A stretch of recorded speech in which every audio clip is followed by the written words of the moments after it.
Hey guys, it's Troy. You know, the interesting thing about doing a YouTube channel is you never know what videos people are really going to like, or when, for that matter. So about a year ago, I started doing a few videos on vintage fountain pen collecting. And I'm the kind of guy, I like both new ones and I like old ones. So I don't exclusively do vintage and I don't exclusively do just the new stuff. There are guys out there who will major on one or the other. There's some people who do both. I'm one who does them both. So, because I've actually gotten some great feedback from some people here recently about that video and some of the other videos that I've done on the topic, I wanted to dig out and throw out a few more tips that I've learned now a year removed from that last video for tips on collecting vintage fountain pens. And I guess where I want to start first is say, if you're looking at getting into collecting vintage pens, when I say vintage, I mean, well, from like the 1970s previous. That's about a fair place to start. 1970s is when a lot of filling systems started to really change over to cartridge converter. 1960s right in there as well. So I would consider those to be vintage, basically old. Anything close to my age, just from my perspective, I consider old. So I've got a lot of pens from the 1940s, 1950s, a few from the 30s, some from the 70s. I consider all those to be vintage. So that's what I'm talking about. So what I want to tell you about is number one, if you're going to get into it, expect some disappointments. Not everything is going to be a hit. It's hit or miss, as I've described it previously. And I've got some hits, I've gotten some misses. Because sometimes, especially if you're going to be purchasing online, you don't always get to see and touch the pen itself. You get to see pictures of what people put out as well as a description. So when you get a pen, the description of the pen may not live up to the pictures, or the pictures may not live up to reality. Then again, it could be the opposite way around. It could be that you look at the pictures and you're going, gee, that really shows a bad blemish, or they describe a blemish and you get it and you can barely see it and you're like, that was nothing, so that was good. You can expect there to need sometimes some work or some restoration stuff needed. The pen could have been neglected for years. It could have been used and thrown into a drawer and never seen the light of day again for decades, especially if you get some from an estate sale. Now, the first example I ever really ran across of that, I'm going to show you, is one that I've shown you previous in other videos. And, you know, this one here. Now, this one was the first vintage pen I ever bought. And when I got it, you know, it's a lever-filled pen, and it was sold as being a Sheaffer Imperial. It's not Sheaffer. It is Imperial. Imperial is a brand of pen. Imperial for Sheaffer is a model. So they sold this as a Sheaffer Imperial because obviously the person who sold it didn't know what they had. They only saw the name Imperial and they went with it from there. And I was a newbie at the time. I didn't know any different. And I didn't know about ink sacs. I didn't know about having to replace ink sacs. So this pen got me on the whole idea of having to do research and find out, okay, what do I do to replace an ink sac? How do I... And I've replaced the ink sac on this thing a couple of times, playing with it, getting used to it, and hoping it would resolve the problem I had with it writing, because I get it writing for a while, then it would stop. And this one still needs some more work. I just haven't plowed the time into it. I haven't removed you know, the feed and the nib and all that in this one. I just have, because I've got too many other pens in too little time to be able to mess with it, and I may get to it someday. But that's where I cut my teeth on learning about vintage fountain pens, and it was actually worth the learning experience to get a pen like this. Now that I know better, if I had to do it all over again and learn about vintage pens, I'd start with Esterbrook's. American-made Esterbrook's. The nibs change out very easily. There's a plethora of them available. They're fairly inexpensive. You can get them newly restored for under $50. You can find nibs that swap out and change, which for this one was a problem still. Well, with the Esterbrook's, you don't like it, you unscrew it, and you get another one for $10–15, and you can try that nib out. If you don't like the way that one writes, although it writes well, replace it with one that is a little smoother for you, one that you would like. And it gives you the ability to learn how to change out ink sacs and that sort of thing. So if you're looking to experiment and you're going to have some disappointments and some happiness, well, that's where I would suggest you would do. Don't do what I did. Okay? So experiment. Off-brand pens that you've never heard of can be fairly inexpensive, and they can be really, really good. One of my latest triumphs that I had here is I bought like 12 vintage pens from one particular seller. We cut a deal, and my pen of the day today is one of them. This is a Lord Baltimore. I'd never heard of Lord Baltimore until I saw his listing for sale, and this writes extremely well. And I think I got it for like 15 thereabouts, 15 bucks. And it was restored. And it had a fantastic nib on it, and brand new ink sac, and every pen that I've bought from this guy, matter of fact, I just bought from him again the other day because he had another vintage pen that I saw since I received all these that I want as well. So I placed another order with him, and I know when I get it, it's going to write, and probably write well. Not every nib writes as well as every other that I've purchased from this guy, because they're all different varieties. They're all different grades of nib. But this particular pen, the Lord Baltimore, was just one of 12, and this was an excellent writer. It doesn't look like anything fantastic, but I've gotten a bunch of other pens like this that were kind of off-brands, like Comet, and a few others that I never would have heard of, and some I've never heard of before, but they wrote well, and they were inexpensive. So I kind of enjoy going off the beaten path a little bit and finding some really good buys. So, that being said, you can try different nibs. Pens with flexible nibs, pens with steel nibs, pens with gold nibs. And that's a thing that I like about the vintage pens is I'm into Waterman, so I've gotten some fantastic #2 Waterman nibs on some of my pens, and they write fantastically well. I've also gotten some Esterbrook nibs that wrote like a sewing needle. Other Esterbrook nibs I've gotten have written very well. I've gotten some nibs that just a little bit of work on them, and they work great. I've gotten some other pens that have got rigid nibs that still write really, really well. So there's a plethora that's available to you when you've got some vintage pens. So you can find them inexpensively, and you can find them in a variety of different nibs. So some brands actually were also made by different companies, or they may have bought nibs from a different company, and you can try those out as well, because there's all kinds of different combinations that are available to you. If you buy off from eBay, don't trust everything that you read. I shared that a little bit earlier about this particular pen. It was not as it was promised, or at least listed. The guy offered to refund my money for it, especially because the ink sac was all crumbly. I said, this pen is useless to me. And it turns out, as I learned more, the information he gave me was wrong too. So, that's just one example. I have another one over here that I want to share with you. This is a Waterman from like the 1970s, I think, maybe even into the 80s. And the section here looks right, but the feed that's in it is the wrong feed. So this thing just pops right out. Just, doink. Well, there it is. It should not come out that easily.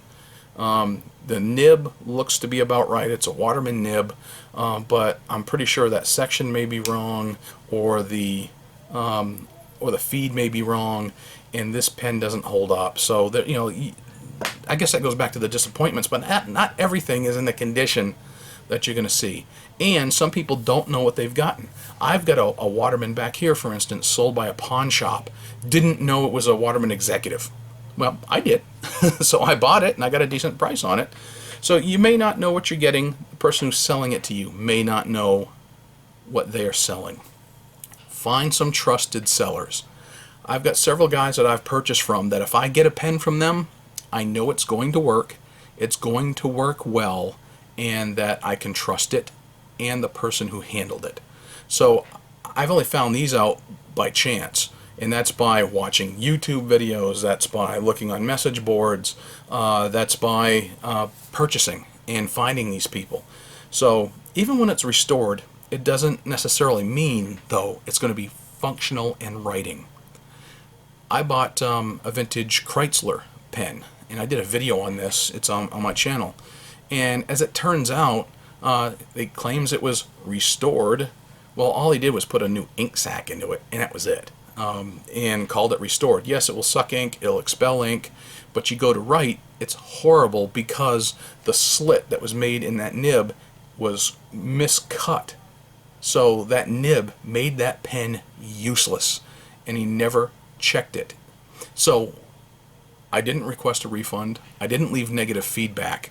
I did make a comment to him privately and let him know that, hey, this sucks. But I still left him positive. Either I didn't leave him feedback at all, or I left him positive feedback, kind of generic. And so this guy, on his own, decided to refund me my money because I was disappointed. I didn't complain to get money back. And then he banned me from ever purchasing from him again. Okay, go figure. When you're shopping in person at a flea market or an antique store, a yard sale, a couple of things. Number one, sometimes they're a little proud of what they got. I live in a town that has antique stores all over its downtown. This town was known for that. That was their motif for their downtown to bring business in, as antique stores. And from time to time, I'll go look. I don't find a lot of them, but the ones I do find, sometimes they're really proud of their prices. I mean, some beat up old nasty Esterbrook's that wanted $40 that I knew I was going to have to do a full restore job. I was going to have to change out the sack. I was going to have to, clean it up. And maybe even replace a nib. And they wanted a price you would pay for one that's fully restored and functional and ready to go. And no, they just don't know what they're talking about. But one of the things I do recommend is when you go look, bring a loupe or a magnifying glass, because I've gone pen shopping before at some of these stores, and it's really hard to read the nib. It's hard to read the imprint on the pen, to see some of the details, and I forgot to bring a magnifying glass with me. So, this is a magnifying loupe. So for now on, I'm going to drop that in my pocket. And the same if you go to a pen show, bring one. But that one, it doesn't have to be one like that. It could be, a student one for $1 that I picked up a while back. Oh, I've got some others. Oh, here's another one I actually picked up in an antique store. But I got another one here that's fairly inexpensive. But all you want to see is detail. You're not looking for tine alignment. You're not looking for anything special. But all you want to do really is take a look. And you want to be able to pull out a magnifier, and you want to look at some of the details of the pen. So you can get the brand, the model, the date, anything like that, nib details, that sort of thing. So bring one of those with you. Be prepared to invest a little bit into some tools, some parts, some knowledge. I'm going to show you a couple of tools, okay? And give you a must-have. And I'm going to cover some of these when I do a video on how to change an ink sac, because I have been requested to do a video on that. I actually recorded one time, and the battery on this camcorder died on me, and I lost a lot of footage. So anyway, so if you're going to do a pen, let's say I showed you that Lord Baltimore that has a lever filler. I've got a couple of lever fillers here that need some work.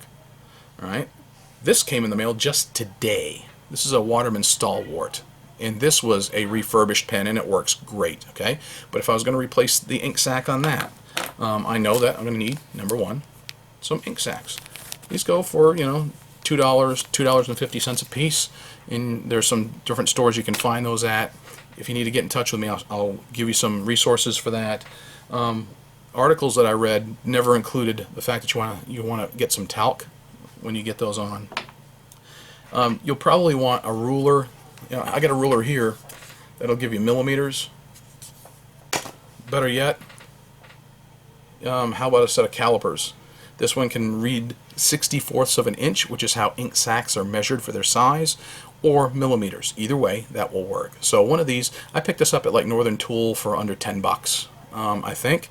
And my wife actually got me one for Christmas, so I ended up with two of them. The one she bought me is much nicer than that. Magnifying glasses too. There's another one. It's got a light on it. So, some other tools that you'll want to have: a little bit of silicone grease, You want to have some of that. A pair of section pliers, those go for about $12. These will get worn out, and I know that professionals, when they do work, they don't use these. I got a couple pair of these, so I'm not worried about it wearing out, but these were really helpful. I didn't have these when I first tried working on them. You'll want something like a jeweler's cloth to help polish up some barrels, that kind of thing. You may want some spare nibs. This one happens to go to a Schaefer, and it's fairly similar to Esterbrook nibs, but not the same. So you may want to have some spare nibs. You'll need some ink sac cement, that kind of thing. One of the things, though, I found is invaluable, and I learned this from Ron Zorn from Main Street Pens, who does a lot of restoration, is you want a heat source. So a $15 heat gun I picked up off from eBay for crafting is invaluable. I have broken pens because I should have used one of these but didn't. So it was a tip that I learned and learned well. And even after I had learned that tip, I started to pull one apart one day. I said, okay, this is coming apart pretty good. Good, I got this. I still should have taken the time to heat it. And he emphasized the last time I took a symposium or a seminar from him, always use one. And I found out the hard way, yeah, actually, you should always. Because you can still break it. It was coming out, it was coming apart, and then crack, crack, crack, snap. Ah! So, if you're going to get into vintage pens and you want to fix them yourself, be prepared to invest a little bit in some tools. It's worth it. And it's worth learning about them and learning how to do stuff correctly. There's enough videos out there. I'll be putting out an ink sac video. There's also primers out there, web pages, and I may share some of that. And if you want, contact me through troylaplant.com, and I'll get you some of that information. So, but let's say just go with ink sac replacement as an example. Ink sac replacement is one of the kind of a bare bones essential basic skill, because if you use lever fillers, which are really common from, let's say, what, the 20s, 30s on up through the 60s, if you're going to get pens, especially 40s and 50s, most of them are lever fillers, kind of the way you want to go. So some basic knowledge, some basic tools, and you may learn how to have to change out nibs, and not all of them come out as easily or the same way. And know some trusted repair places. I mentioned one, Ron Zorn at Main Street Pens. There are some others out there. Indie Pen Dance is a good example, and I've learned some from Linda and Mike. As a matter of fact, I have one of their kits here. When I took a nib smoothing workshop from Richard Binder, and folks at Indie Pen Dance were trained by Richard Binder, and so I'm buying some stuff from them, and I've got a nib smoothing technique video that I put out, and actually use some of these very things from here. That's another thing you'll want to learn how to do, is smooth out some nibs a little bit, and that's regardless of whether you're doing vintage or modern. I got a video on that, so if you want to know more about that, go look that up. And I'd say the big thing, and probably last for this video because I don't want to go too long, decide what kind of collector that you want to be. I know guys who are very detailed, and you see them at a pen show, and I'm friends with them on Facebook, and they'll put up, I found this fantastic, very rare, one in a million model red stripe pen that was only made between, and I'm just flabbergasted that someone has that kind of knowledge of what they found when they're looking through, a box of pens. On a desk at a pen show. I'm not that knowledgeable about it, and I'm just in awe of the guys who do. So if you're looking for particular scarce models, you're going to have all that knowledge, so you know what you're getting, and you know how rare or not a pen is that you're getting. Maybe you're a general collector. You're just doing it for fun and variety, and that's kind of like me. I'm more the fun and variety. I bought 12 pens I told you about earlier. Well, those 12 pens have quite a variety. They've got aerometric fillers, lever fillers, a lot of old ones. So, yes, a lot of them have got lever fillers, but also some cartridge filled pens. And I've got just about every kind of filling system here. Piston, you know, eyedropper. I do it because I like the variety. I've got big pens, thin pens, fat pens. I've got luxury pens. I've got very basic kitty pens. I've got more pens on the way that I'm expecting any day now that are quite a variety. I've gotten a modern pen today and I got a vintage pen today. But determine if you're going to collect vintage pens. If you're in it just to get the wide variety, if you're in it for just, obviously some of the more inexpensive pens, you can get more of them and get a good cross section of what's out there. But if that's the way you are, then great. There's plenty to choose from, and you can experiment, and you can spend less money per unit and get a really big variety. Then there are the people, like I said, who are more detailed, that they'll find a great bargain and they're looking for something specific. I'm the kind of guy that if I run across something that I find that's specific that I want, I'll go hunting for it. I wanted a Wahl Eversharp Skyline. Saw them, really liked them, so I started hunting. And then suddenly I saw someone do a video on one. I said, yeah, that's exactly what I've been looking for. So I kept looking, and I kept looking, and I found one, and I got a decent deal on one. And then I'm at a pen show, not expecting to find another Wahl Eversharp Skyline that I was willing to pay for because I already had one. Hey, I found one from a guy at a really good deal. Okay, shell out the money. Here it is. Now I got two of them, and they both write fantastic. So, I'm willing to get duplicates. A good example is, this Waterman Crusader. It's a lever filler. It wrote great when I first got it, but then, I started to have trouble with it, and I've been trying to get the nib out of this thing, and I've been banging on it and working on it and working on it. Whereas the first Waterman Crusader I got, I had trouble right off the bat. I was able to pull it apart, clean it up really nice, put it back together, and it writes fantastic now. This one wrote when I first got it, but then started to give me problems. So, but I got two of these because I really liked them, and I started working with them. It goes back to when I said earlier about expect some disappointments. I mean, I've got 6. 1, 2, 3, 4, 5. There's a 6th one around here. Oh, here it is. 6 of them right now that need repair or work. All vintage. Some of them are my favorite brand. A bunch of Watermans here in my fist. So, I'm the general kind of collector. I want some across the board variety, and I'm not trying to get one of every kind of model of a particular brand, and I'm not trying to get one of every variation within a model. I see some people in some groups that are vintage collectors for Waterman, and they've got fantastic collections that they've obviously spent a lot of money, because I know how much they go for, and a lot of time and a lot of effort to try to put together the pièce de résistance for their collection. That's not me, and I'm in awe of their collection and their knowledge, but that's not me. So, with brands, for instance, yeah, I do like Waterman brand, so I tend to gravitate more towards that. There are other varieties out there that I like. Little bit by bit, I'm experimenting and experiencing more. And then, do you want to go more for like a luxury end? There are people out there who collect vintage luxury pens regardless of the brand. I've seen people who get more historic. There's people who are into Sheaffer, and Sheaffer has some tremendous history behind them. Waterman, to me, has a lot of great history behind them. Esterbrook has some great history behind them.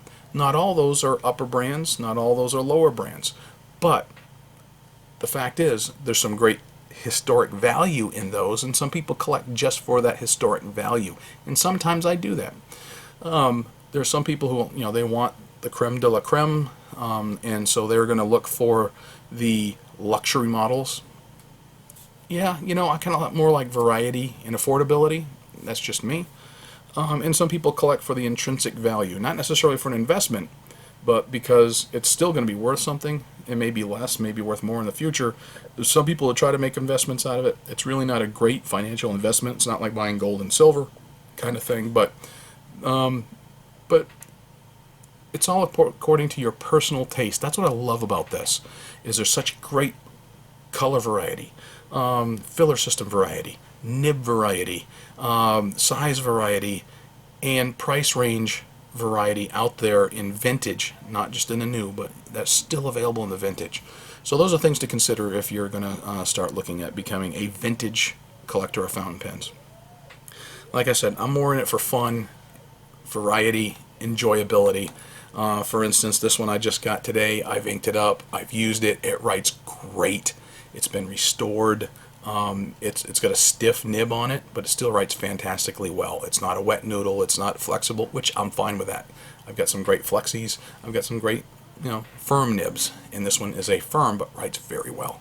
So that's one to add to my collection, a model that I don't have kind of thing, and it's like Christmas to me. So, all right, those are some things to consider if you're looking for vintage pens. Alrighty. Feel free to contact me. My website, troylaplante.com. There's a contact me form at the bottom of the page. I'll be glad to share with you whatever I do know. I'm not the most knowledgeable, but I'm still learning this thing. But there are a few things I have learned. And if you've got specific questions, feel free to put them down below. If they're general and you think they may benefit other people, I'll answer the best I can. And if I don't, I will refer you to perhaps to people who do know. Some other YouTube reviewers, some guys that I know have got some tremendous knowledge on pens, far more than I do. But I appreciate y'all watching. I appreciate you asking questions in the comments that you've left so far. It's because of stuff like that, with some of the disappointments that I've had here on YouTube, with trolls, some whiners, some complainers, and with YouTube themselves, that have really been kind of disturbing or disheartening. But thank you for watching and for some of your questions and your encouragement.